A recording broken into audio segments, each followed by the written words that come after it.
Repo rates అనేది RBI కొంచెం తగ్గించింది. దానివల్ల మనకేమన్నా ఎఫెక్ట్ పడుతుందా? అంటే పాజిటివ్‌గా అయ్యే ఛాన్స్ ఉందా? లేకపోతే ఇంకేమైనా నెగెటివ్ అయ్యే ఛాన్స్ ఉందా? అసలు ఆ రెపో రేట్స్ మన మీద ఎలాంటి ఎఫెక్ట్ పడుతుందంటారు? ఈ రెపో రేట్స్ ఆర్‌బీఐ తగ్గించి ఒక 3 వీక్స్ అయింది. దాని బ్యాక్‌గ్రౌండ్ ఎలా అని చెప్పుకోవాలంటే మనం ఇది ఒక సీక్వెన్షియల్‌గా జరుగుతుంది. గవర్నమెంట్ ప్లానింగ్ ప్రకారం బడ్జెట్‌లో టాక్సేషన్ కొంచెం సాఫ్టెన్ చేయడం, అండ్ టాక్స్ లిమిట్స్ వాళ్ళు స్లాబ్స్ కూడా దాన్ని సాఫ్టెన్ చేయడం. ఆ చేయడం బట్టి ప్రజల దగ్గర ఎక్కువ డబ్బు ఉండాలి ఖర్చు పెట్టడానికని గవర్నమెంట్ ప్లాన్‌లో ఉంది. జీఎస్టీ కూడా వాళ్ళు సవరింపులు చేశారు. కొన్ని ఐటమ్స్ జీఎస్టీ అన్ని ఆప్టిమైజ్ చేసి అవును. తగ్గించడం జరిగింది. దాని again objective is to push for the consumption. అవును. ఆటోమొబైల్స్ మీద వీటి మీద తగ్గించారు. చాలా గుడ్స్ మీద వాళ్ళు అసలు ఇంతకుముందు 3 రేట్స్ ఉంటే 2 స్లాబ్స్ అయిపోయి జీఎస్టీకి. దాని ఆబ్జెక్టివ్ ఏంటంటే ప్రజలు ఇంకా ఖర్చు పెట్టాలి, ఇంకా ఐటమ్స్ కొనుక్కోవాలి అని ఒక గవర్నమెంట్కి ప్లాన్ ఉంది. సో బ్రాడ్గా చూస్తే కన్సంప్షన్ పుష్ చేయాలి అని గవర్నమెంట్ గట్టిగా ప్లాన్ చేస్తారు. దాన్ని బట్టి అన్ని సెక్టర్స్, అన్ని ఇండస్ట్రీస్ కూడా వాళ్ళ ఆర్డర్స్ పెరిగి ఎకానమీ కొంచెం బెటర్గా వర్క్ చేస్తుందని గవర్నమెంట్ ప్లాన్. దీని బ్యాక్గ్రౌండ్ లో మన టారిఫ్స్ ఎలాగా మనకు కొంచెం ఇష్యూస్ ఇంకా మనం స్ట్రగుల్ అవుతుంది గవర్నమెంట్ ఇంకా మన ఇండియా దేశం. సో ఆ ఎఫెక్ట్ కూడా కొంచెం మనం ఓవర్కమ్ చేయాలంటే మన ఓన్ కన్సంప్షన్ కానీ మనకు బాగుంటే మనం ఇంకోటి ఎక్స్పోర్ట్స్ ఇంకోటి దేశానికి మనం ఎక్స్పోర్ట్ చేస్తున్న డెఫిసిట్ మనం ఇక్కడ దాన్ని భర్తీ బ్యాలెన్స్ చేసుకోవచ్చు అని గవర్నమెంట్ ప్లాన్ కనిపిస్తోంది. ఈ క్రమంలో చూస్తే ఆర్బీఐ రెపో రేట్ తగ్గించడం అనేది it falls in place. Repo rate అంటే ఏమిటంటే ఆర్బీఐ బ్యాంక్స్ కి డబ్బు లెండ్ చేస్తుంది. ఆర్బీఐ నేషనల్ రిజర్వ్ బ్యాంక్ కదా. సో బ్యాంక్స్ తీసుకుని ఇంట్రెస్ట్ రేట్ తగ్గించింది. అంటే బ్యాంక్స్ తక్కువ రేట్ లో ఆర్బీఐ డబ్బు ఇస్తుంది. సో బ్యాంక్స్ తక్కువ రేట్ లో ప్రజలకు లోన్స్ కూడా ఇస్తాయి. అంటే బిజినెస్ లోన్స్, లేకపోతే personal loans, home loans, car loans అని తక్కువ రేట్లు ఇవ్వడంతో ఒక ఇన్సెంటివైజ్ అవుతారు మన ప్రజలు. ఇంకొంచెం ఖర్చు పెట్టాలి, లోన్ తక్కువలో వస్తుంది మనం కొనుక్కోవాలి అంటే ఈఎంఐ భారం కూడా అది ఇంపాక్ట్ వస్తుంది వాళ్ళ లైఫ్లో. ఈఎంఐ భారం తగ్గితే డెఫినెట్గా వాళ్ళ ఎక్కువ చదువు డబ్బు ఉంటుంది కాబట్టి స్పెండింగ్ పెరుగుతుంది, కన్సంప్షన్ పెరుగుతుంది గవర్నమెంట్ ప్లాన్. అలాగే అది అవుతుంది కూడా అది.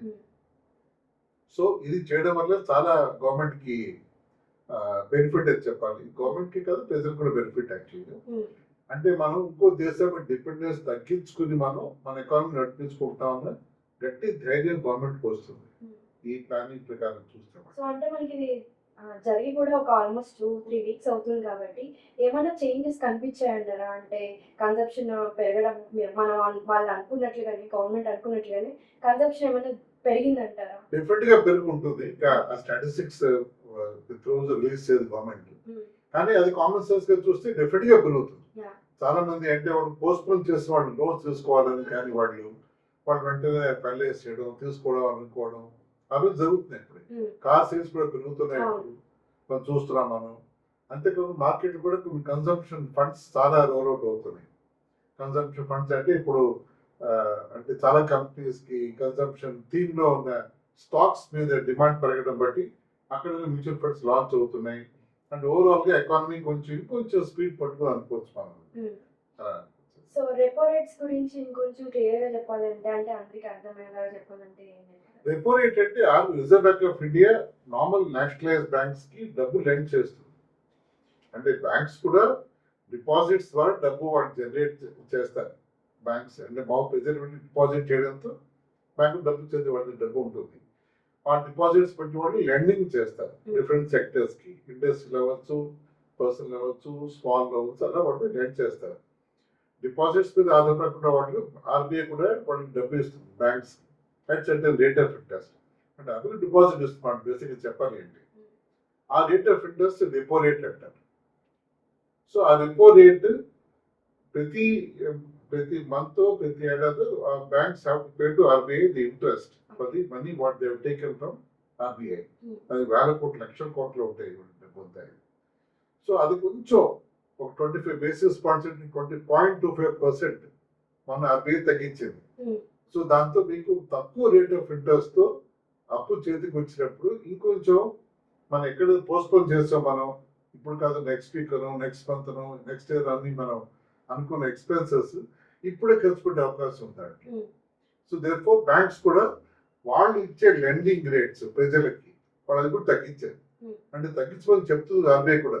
మేము తక్కువ మీకు డబ్బు ఇచ్చినప్పుడు మీరు కూడా తక్కువలో మీరు ప్రజలకు ఇవ్వాలి, కానీ మీరు ఆ డిఫరెన్స్ మీరు అంటే పెట్టుకోకూడదు. ఆర్బీఐ కూడా గట్టిగా మానిటర్ చేస్తూ ఉంటారు.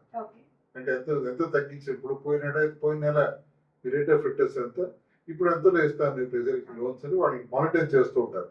దానికి ఫైనాన్స్ మినిస్టర్ నుంచి కూడా వాళ్ళు పుష్ వస్తుంది. ఎందుకంటే గవర్నమెంట్ పాలసీ ప్రకారం వెళ్తాం. సో బ్యాంక్స్ లేదు మా డబ్బు మేము బిజినెస్ చేసుకుంటా ఉంటే గవర్నమెంట్ ఒప్పుకోదు. అలాగే మేము తగ్గించచ్చు కాబట్టి మీరు కూడా ఇన్సెంటివైజ్ చేయాలి ప్రజలకని అనుకుంటూ ఉంటుంది. సో ఈ కాంటాక్ట్స్ లో బ్యాంక్స్ తక్కువ రేట్ ఆఫ్ ఇంట్రెస్ట్ లో లెండింగ్ చేయబట్టి వాళ్ళ లోన్స్ లెండింగ్ పెరుగుతుంది. కామన్ మ్యాన్ కి తక్కువ దాంట్లో ఇంట్రెస్ట్ వస్తుంది చెప్పుకోవచ్చు, లోన్స్ వస్తాయని అనుకోవచ్చు అన్నమాట. సో కన్సంప్షన్ బట్టి పెరిగింది ఇప్పుడు. సో అంటే ఒకవైపు నిర్మలా సీతారామన్ గారు కూడా జిఎస్టీ కొన్ని వాటిలో తగ్గించారు. అంటే ఈ టొబాకో వాటి మీద కాకుండా మిగతా ఆటోమొబైల్స్ కావచ్చు, మిగతా వాటిలో కూడా జిఎస్టీ తగ్గింది కాబట్టి, so at the same time మనకి ఈ రెపో రేట్స్ కూడా తగ్గడం, ఒక సామాన్యుడు ఏ విధంగా ప్లాన్ చేసుకోవాలి, ఇది మంచి రైట్ టైం అని చెప్పి ఎక్కువ కొనేయడము, అనవసరంగా ఈఎంఐలకు వెళ్ళిపోవడము కరెక్టా, లేకపోతే ఇది రైట్ టైం అని చెప్పి ఇన్వెస్ట్ చేయడం బెటర్ అంటారా? మీరేమంటారు? రైట్ టైం ఇన్వెస్ట్మెంట్ అది ఎప్పుడు నేను చెప్తాను ఇన్వెస్ట్మెంట్ చేయాలి అని. At the same time A items అవసరం కొనుక్కోవాలి ఫ్యామిలీకి. అంటే ఫ్యామిలీకి ఎన్నో అవసరాలు ఉంటాయి, 2 వీలర్స్ 4 వీలర్స్, లేకపోతే ఇల్లు అవ్వచ్చు, లేకపోతే ఎడ్యుకేషన్ లోన్స్ అవ్వచ్చు, ఎన్నో అవసరాలు ఉంటాయి.